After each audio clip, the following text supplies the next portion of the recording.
It's truly time for us as Black Americans, the Black American community, it's overdue for time for hard, difficult, challenging conversations. We have to have the tough conversations about the effects of fatherlessness in our communities.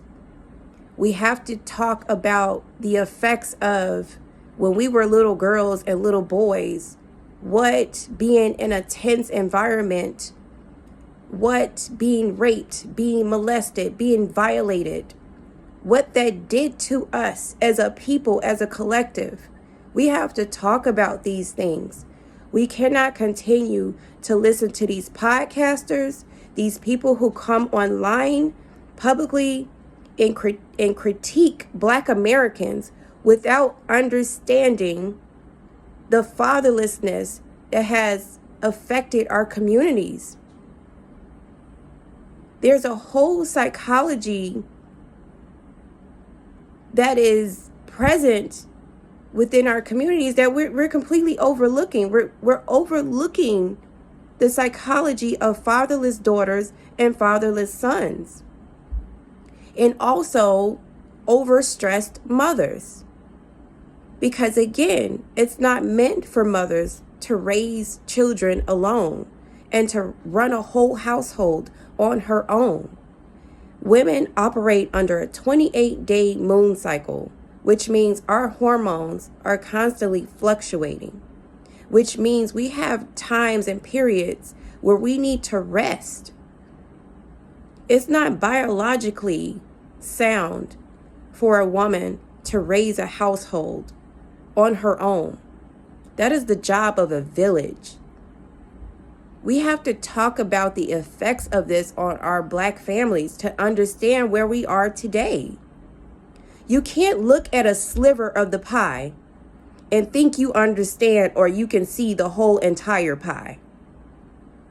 You have to look at the forest and the trees in order to understand the whole complete totality of what we're dealing with. And in order to heal from things, we have to name it. We got to talk about it. We got to put it on the table and stop sweeping it under the rug. We absolutely have to. This is why I talk about the things that I talk about. I talk about modern day simp culture. I talk about fatherlessness. I talk about overly stressed mothers.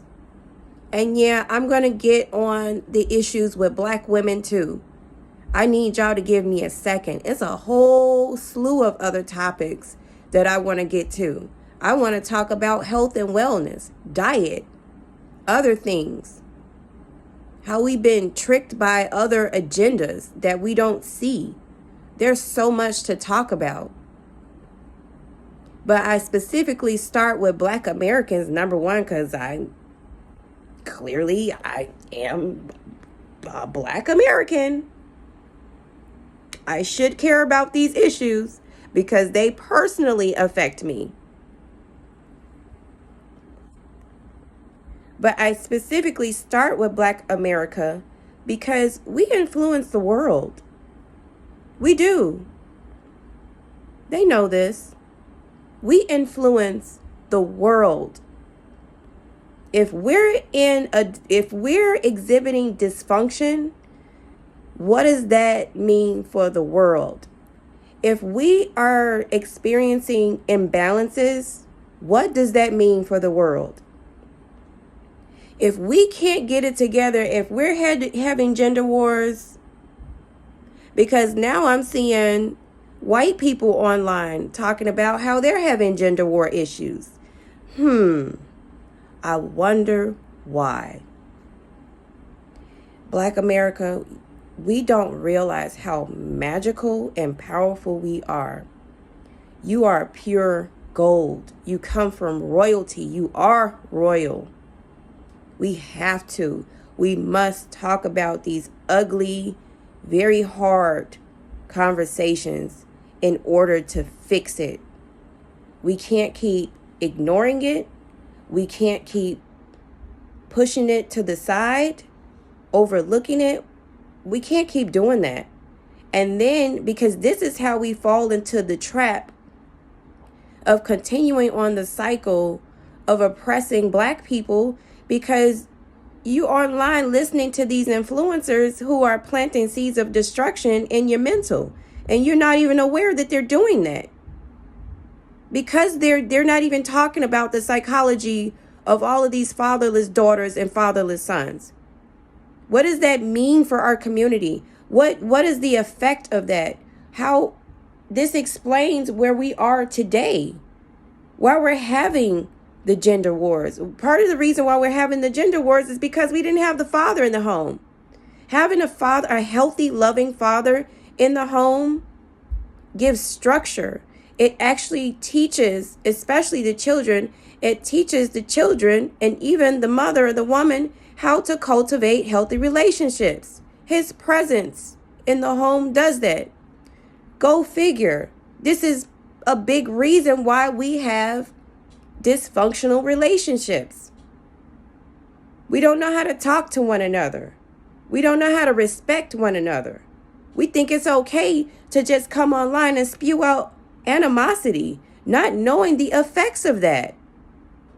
You don't know who's watching your content and is on their last string. They're on the last string of the rope that they've been holding on to.